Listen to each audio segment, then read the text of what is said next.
रंगिया में प्रोग्राम हुआ, वो सरकार ने और अदालतों ने मिलके 497 आईपीसी जो था, जिसमें किसी दूसरे की पत्नी, दूसरे की मैके किसी दूसरे के साथ अगर गलत रिश्ता रखे तो उसमें सजा देने का प्रावधान था। अदालत ने इसको खत्म कर दिया और सरकार ने मान लिया। और आसाम के नेताओं ने भी, सत्ता ने भी, विपक्ष ने भी, दोनों ने मिलकर तालियां बजा दिया कि हाँ बहुत अच्छा हुआ। इसका ये मतलब हुआ कि अब दूसरे की पत्नी को पटाने का अधिकार मिल गया, दूसरे के पति को पटाने का अधिकार मिल गया। मतलब दूसरे के मैकी को पटाओ और लेके जाओ। अब ये बुरा नहीं है, ये अपराध नहीं है, अब ये व्यभिचार नहीं है, अब सजा नहीं मिलेगी। यानी इस तरह की बात कर दी गई। ये भी कानून बना दिया गया कि दो लोरा लोरा शादी कर दें, यानी लड़के लड़के ब्याह कर लें और लड़की लड़की ब्याह कर लें, स्वाली स्वाली ब्याह कर लें। यानी समलैंगिक विवाह को अनुमति दे दी गई। इसके लिए कानून बना दिया गया, देश की जनता से नहीं पूछा गया। और यह भी कर दिया गया कि ब्याह ना करो, बस पति पत्नी बन जाओ। अचानक कहीं से कोई सड़क पर लड़का मिल जाए, कोई लड़की मिल जाए, पकड़ो और पकड़ के पति पत्नी बन जाओ। ब्याह हुआ करने की जरूरत नहीं है। लिव इन रिलेशन के लिए कानून बना दिया गया। मैं चाहता हूं कि ये परिवार की सभ्यता, परिवार की संस्कृति में ये जो हमला है, आक्रमण है, हम आसाम के पूरे देश की सभ्यता संस्कृति पर ये आक्रमण है, इस पर जनमत संग्रह होना चाहिए। जैसे अभी बांग्लादेश में जनमत संग्रह हुआ है, वहां पर पूछा गया, उसी तरह भारत में जनमत संग्रह होना चाहिए कि क्या भारत की जनता लिव इन रिलेशन को मंजूर करने को तैयार है।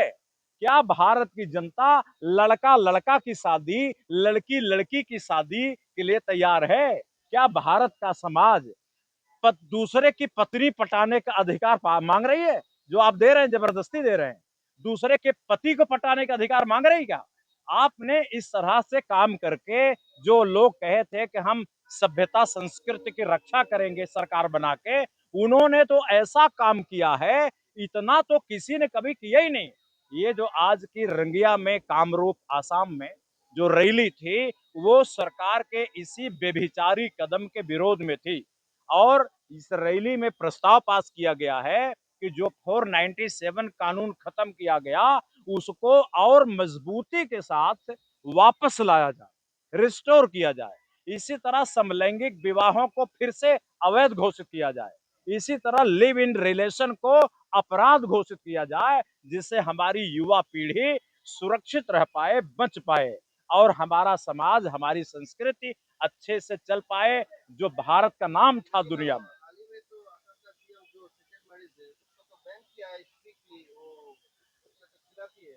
सेकंड मैरिज तो बैन किया, तो लिव इन रिलेशन को बैन क्यों नहीं किया?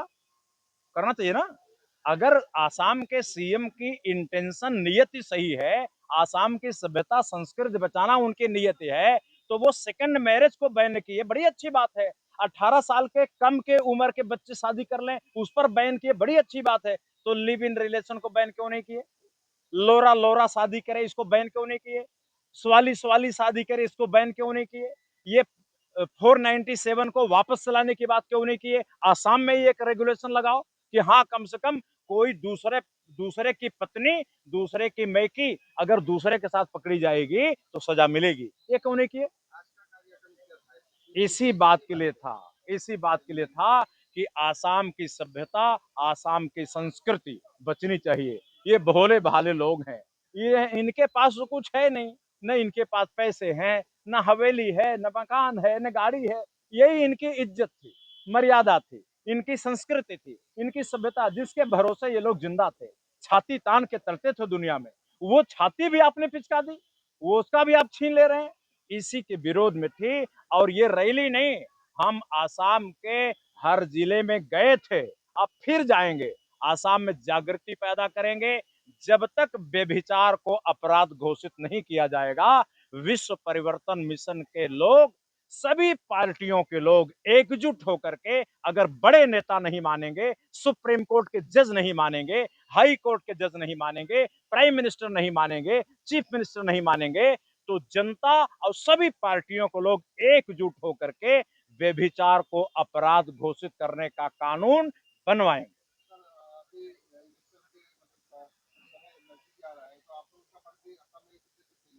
देखिए, ये काम तो वोटर्स पार्टी इंटरनेशनल के अध्यक्ष से पूछना चाहिए। तरन्नी बासुमतारी जिसके अध्यक्ष हैं वो बताएंगे। लेकिन इन्होंने जो मेरे को जानकारी दिया है, इन्होंने ये कहा है कि भाई कोकराझार से लेकर के जुनाई तक कोई भी सीट ये छोड़ेंगे नहीं। और ये कह रहे हैं कि सभी सीटों पर इस बार वीपीआई के कैंडिडेट होंगे। और ये जो अभी सभ्यता संस्कृति की बात कर रहे हैं, इन्हीं मुद्दों को लेके जाके पूछेंगे। और पूछेंगे कि भाई एमपी साहब, एमएलए साहब, आप लोग एमपी एमएलए बनोगे, जिंदगी भर वेतन लोगे, पेंशन लोगे, और जो वोट दे के आपको बनाता है उसको कितनी पेंशन दोगे, कितना पैसा दोगे बताओ। युवा भूखे मर रहा है, डिग्रियां लेके पढ़ के, एमबीए करके, एलएलबी करके, एलएलएम करके घूम रहा है, उसको रोजगार नहीं मिल रहा। इस युवा का क्या होगा। या तो आप सरकारी नौकरी दें, और जिनको सरकारी नौकरी ना दे पाए उनको मशीनों की मेहनत से जो पैसा पैदा हो रहा है, 11,900 रुपए उनके खाते में डालें। ये इलेक्शन के टाइम केवल 10,000 डालने से काम नहीं चलेगा। ये तो रिश्वत है, रिश्वत। वोटर को रिश्वत नहीं चाहिए, अधिकार चाहिए, राइट चाहिए। इस बात को लेकर के इलेक्शन में जाएंगे। ये भी कहेंगे कि सारे इलेक्शन में कोई भी पार्टी अब साइकिल मोटरसाइकिल वालों को टिकट नहीं देती, जिनकी जनसंख्या 97% है, 97% है। 97% जनसंख्या का कोई प्रतिनिधि एमपी एमएलए नहीं है। तो एपीएल बीपीएल को रिजर्वेशन 97% मिलना चाहिए। ये सवाल भी उठाएंगे कि आखिर गरीब आदमी का नेतागिरी अमीर आदमी कैसे करेगा। साइकिल वाले की तकलीफ को हेलीकॉप्टर वाला क्या जाने, एक किसान मजदूर की तकलीफ को बिजनेसमैन क्या जाने। सारे बिजनेसमैन एमपी बन गए, सारे बिजनेसमैन एमएलए बन गए, और ये जितने जितने युवा हैं, किसान हैं, मजदूर हैं, इनका तो कोई आवाज ही खत्म हो गई। अब ये एपीएल बीपीएल को रिजर्वेशन की आवाज उठ रही है। ये भी उठ रही है कि चाय बागानों की जमीन, यहाँ पर जिनके पास 1 कट्ठा जमीन है, उनको पुलिस जाती है, कहती है कि तुम छोड़ो, ये सरकार की जमीन है। तो जो चाय बागान की जमीन है वो भी तो सरकार की जमीन है। देश आसाम में लगभग 8 लाख हेक्टेयर जमीन चाय बागान को दी गई। अब ये नहीं बताते कि चाय की बागान से आसाम की जनता को क्या फायदा मिलता है। चाय के बागान से जितनी कमाई होती, जितना पैसा होता है, बंबई जाता है, कलकत्ता जाता है, बंगलोर जाता है, दिल्ली वाले ले जाते हैं। इस पर आसाम की एक भी जनता, एक भी नेता आवाज नहीं उठाता। चाय बागान ने पूरे आसाम की अच्छी जमीन को कब्जा कर लिया है। अब आसाम के लोग बेचारे बिना जमीन के मर रहे हैं। भूमि सुधार कानून असम सरकार ने बनाया था, आसा उत्तर प्रदेश में लागू हो गया, हरियाणा में लागू हो गया, पंजाब में लागू हो गया, राजस्थान में लागू हो गया, मध्य प्रदेश में लागू हो गया, झारखंड में लागू हो गया, लेकिन असम में भूमि सुधार लागू नहीं हुआ। क्यों भाई। हर हर प्रदेश में जमीन की लिमिट है। 12.5 एकड़ से ज्यादा जमीन एक आदमी के पास नहीं हो सकती। वो आसाम में 12 लाख एकड़ हो सकती है। अगर एक आदमी को 12 लाख एकड़ जमीन दे दोगे तो आसामी बेचारा तो भिखारी बनेगा। इसलिए जमीन आपने चाय बागान वालों को हराम में दे दिया। हमें किसी ने बताया 1 रुपया सालाना किराया ले रहे चाय बागान, 1 रुपया सालाना 1 बीघे का। अब नीलामी कर दो, आसाम की जनता जिसको अच्छा लगेगा नीलामी में जमीन खरीद लेगी। 1,000 रुपया, 1 रुपया नहीं, सरकार को 1,000 रुपया देंगे पहाड़ा। 1 रुपया क्यों। इस तरह के लूट करने वाले, आसाम की जनता का खून पीने वाले लोग आसाम में वोट मांगते हैं और पैसे की ताकत पर चुनाव जीत लेते हैं। अब आसाम की जनता कहती है कि गरीब तो जीतेगा ही नहीं, तो क्या दें इसको वोट, अमीर को देंगे।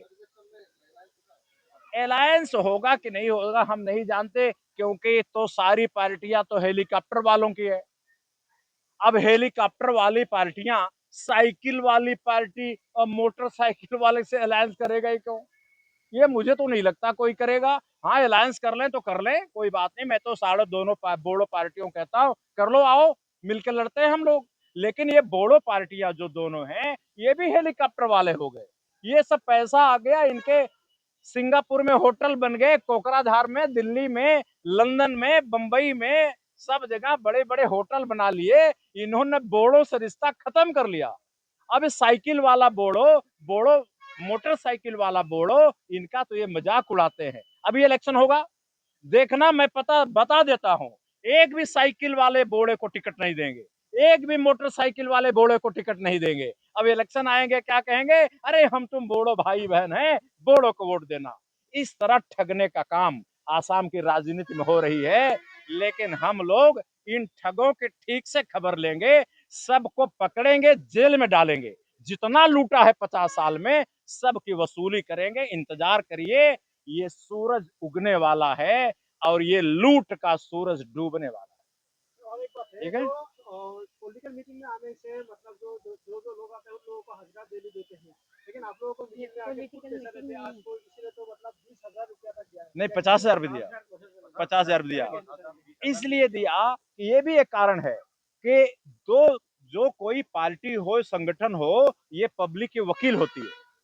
आप वकील वकालत किसी वकील से करवाओगे, ये मैडम हाई कोर्ट के एडवोकेट है, ये बिना फीस के काम करेंगे? नहीं करेंगे।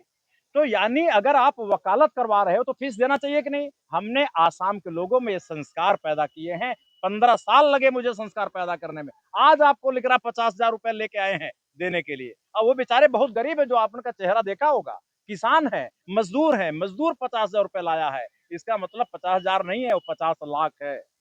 इतनी श्रद्धा आसानी से नहीं पैदा हुई होगी। उनके मन में कोई सपना है कि यही संगठन आसाम के लोगों का उद्धार कर सकता है। बाकी जितनी पार्टियां हैं, बाकी जितने संगठन हैं, वो आसाम का उद्धार नहीं करेंगे। आसाम के लोगों का खून पिएंगे। लेकिन ये एबी मेंटेलिटी वाले लोगों का दिन अब खत्म होने वाले। आसाम के लोगों की आजादी आने वाली। ठीक है। कोशिश